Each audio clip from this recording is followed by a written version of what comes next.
my dear friend, Mr. Seimon Pugh Jones. And my first question has got to be, what possessed you in the first place to pick up a camera and start filming? Anything? Oh, well, that was a long time ago now. So, not being very good academically in school, and realising that the arts or something creative was the way to go for me.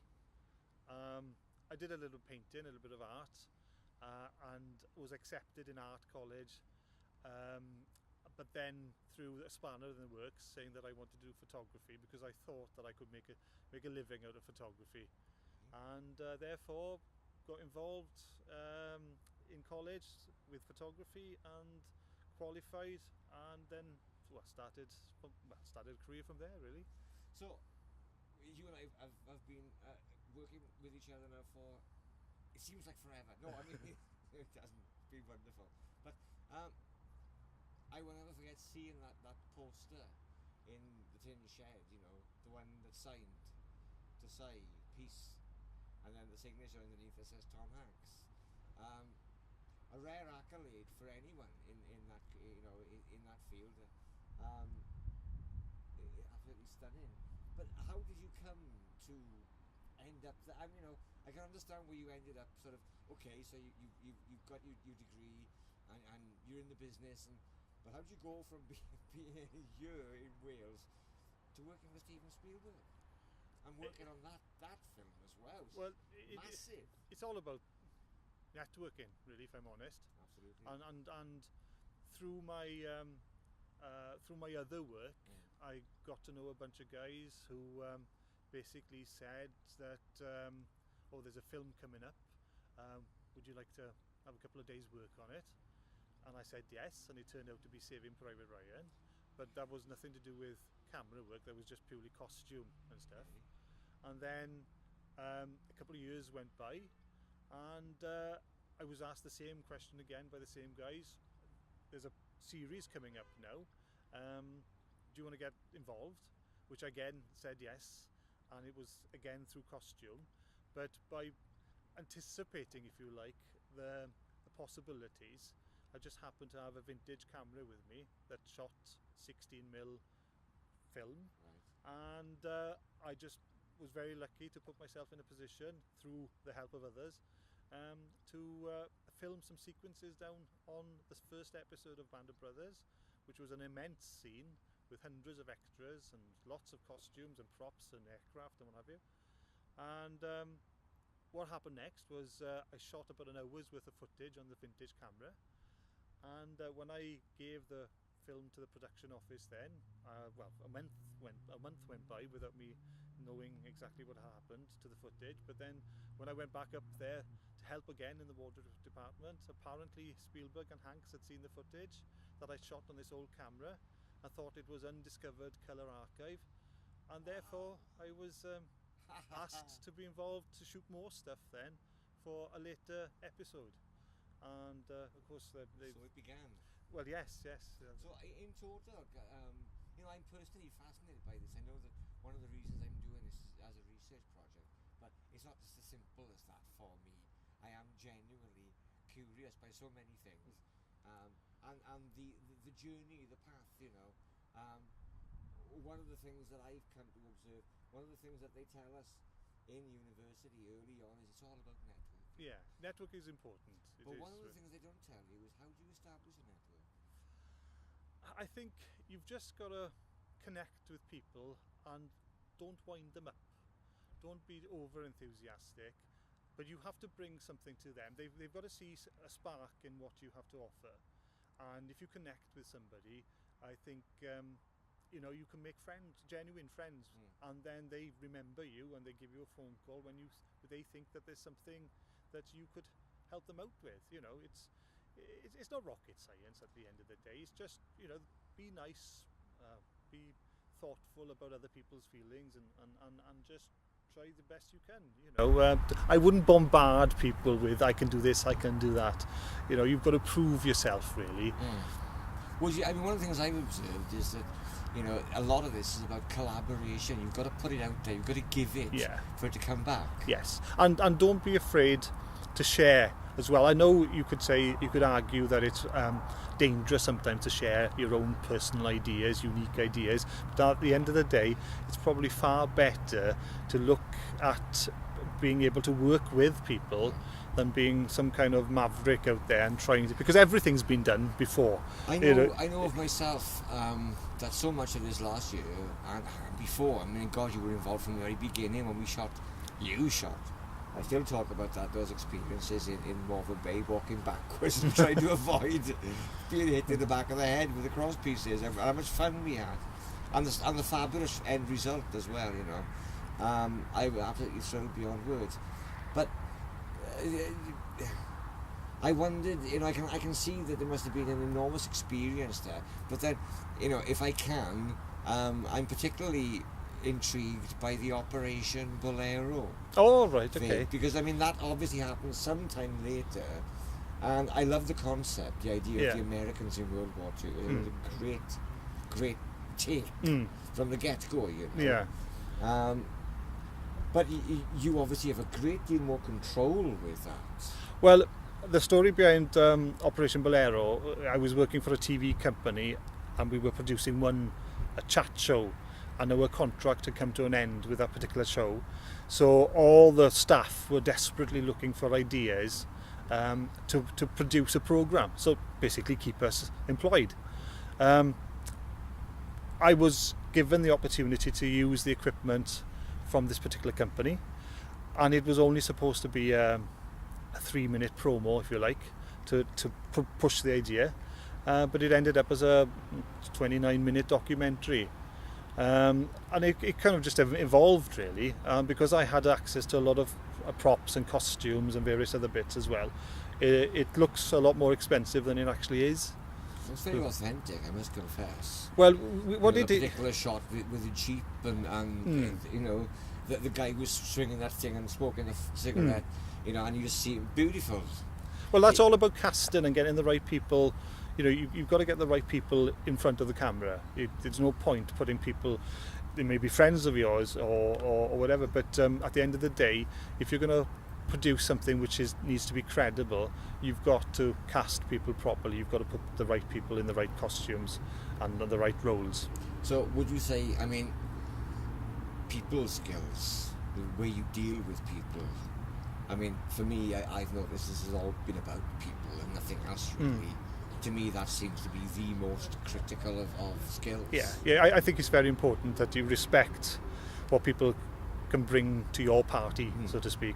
It's not a case of using people. It's a case of bringing people for them to not only help you, but for them to gain an experience as well. Indeed, yes. That's always been my one of the things I work towards is when I used to work for this American history magazine, and I was a staff photographer for 4 years with them, which meant that I kept on coming back to the same people who I wanted to work for me as models or helpers, technicians, but equally they wanted to work with me as well. It's because they enjoyed the process. Yes. And I think that's very, very important, is that that you realise that you can't do things on your own, and you need to employ other people's skills, or just even if they're just standing in front of the camera as extras or whatever, to give that extra sense of expense, if you like, on the screen. Give that extra bit of depth. You need quantity, as well as quality. So you do have to rely on people. I found that this lasts since the first video that you were involved with, the one we shot in the shed with Lorraine for my mistake. That's changed everything for me. Remarkably so as well. Because realistically speaking, most of the work that I've been involved with now has involved teams of people, ensembles, working towards the goals. We've had Cuba, the Lost Tuesday Society, Martin, Alfie, Felix Subway, Andy Collins with Steve, came along and did a thing. But it's always been about people. Yeah, and I think that should never be underrated. I think when you're creative types, you can get so much out of each other by just putting a bunch of creatives in a room and just letting them get on with stuff, and the energy and the ideas that can come from something like that is far more satisfying, I think, than if you're trying to work as a one-man band, you know. And it's always very good to have an extra set of eyes and an extra set of ears, to sort of, you know, bring you in line sometimes when you're drifting off the subject, drifting off the point. I know how much, you know, when we went into making the video for My Mistake, I'd sort of thought, well, I should put a storyboard together. And I got so far, and there were general ideas, and then it got to a point whereby you were able to do it almost as if you could pull it out of thin air. Well, you know, if you're the thing about doing things in terms of, if you've got a budget and you can employ people to do certain jobs, then you worry about things in a different way. You can concentrate on certain things. Going back to the photography job that I used to do makeup, I used to do lighting, I used to do the cameras, I used to organise all the extras, locations, accommodation. Now, you know, that's okay if you've got a budget, which I had at the time. I was very fortunate to have a boss who gave me a budget every time I did a photo shoot, which meant that I knew that I could finish the project. So every time I did a photo shoot for a particular deadline, I knew that I could have the money there to finish it off. Now, this is where it gets a little bit difficult when you're starting off, is that you don't necessarily have the budget. You're relying on possibly favours, people helping you out, and then of course you help them out. So the networking thing is very, very important. A lot of goodwill, sort of. A lot of goodwill, heck of a lot of goodwill. But then you hope that comes back at you. But if it doesn't, you know, that's life. But at the end, we will eventually. Well, I believe so. Yeah. I believe so. You know, but I think it's very, very important that if you're working on any particular project, if you're getting paid for it and there's a budget, then obviously you've got to be careful. But it does help if you've got the money behind you. Yeah. How did you find being, you know, producer of a complete entity such as Operation Bolero, you know, because it struck me as being not what you think of as a small undertaking. Well, Operation Bolero was a little bit of a unique scenario, really, because I had a goal of 3 minutes to create enough information to hopefully sell it as an idea. But as things went on and I made more contacts, and I found, especially we were going back about 15 years ago now, a lot of veterans were still alive. There were people that I was interviewing, they were in their 70s, 80s. So I found myself in a position thinking, well, I'm trying to create something here as well, but actually I'm creating, if it doesn't sell, which it didn't, I've got a program that I can do something with anyway. So it stands on its own, even though it only cost me £500. So when you think of what we actually achieved, you know, with the aircraft and everything else, so you know, yes, it didn't get broadcast, but it stands as a half decent program. I think it's more than half decent, and it's a monument as well. You know, it was just that I saw it as being something that it must have been quite challenging to have overseen all of the threads. Yeah. To have pulled them all together. I mean, I just know this from the little things that I've done.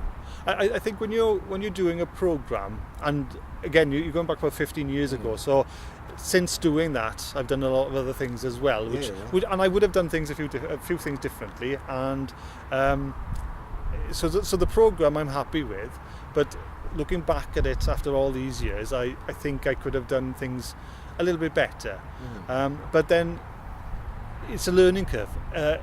You know, we move on to different projects and we learn from it, and then we think that we could have applied it to something else, but you can't, because it hasn't happened yet. Yeah, I mean, hindsight is wonderful. Yes, or, you know, next exactly. time. I remember when you kindly invited me to down to do that absurdly wonderful thing, Tin Shoes Dancing, a couple of years back, and seeing the size of that, the scale of it, and the various roles that were being undertaken by different people. Yeah.